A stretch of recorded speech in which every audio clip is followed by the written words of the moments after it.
বাংলার super star থেকে জননেতা সব কিছুই সামলাচ্ছেন দেব, কিন্তু সম্প্রতি দেবকে যা শুনতে হলো তা কি কল্পনা করা যায়?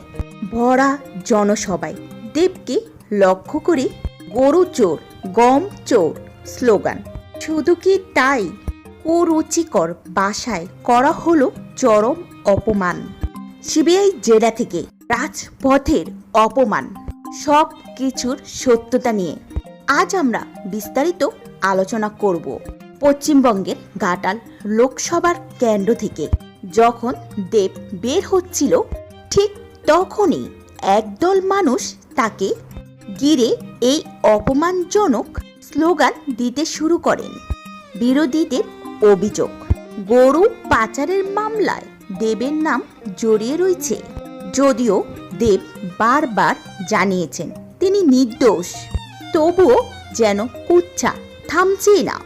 ভিডিওতে দেখুন কিভাবে মানুষ দেবকে অপমান করছে। তবে দেব চুপ করে বসে থাকার পাত্র নয়, তিনি সপটে উত্তর দিয়েছেন বিরোধীদের। তিনি বলেছেন, রাজনীতি করে আমার ঘর চালাতে হয় না, বরং অভিনয়ের টাকায় আমি মানুষের জন্য ব্যয় করে থাকি। তার এই সাহসী বয়ান এখন সোশ্যাল মিডিয়াতে তুফান চলছে।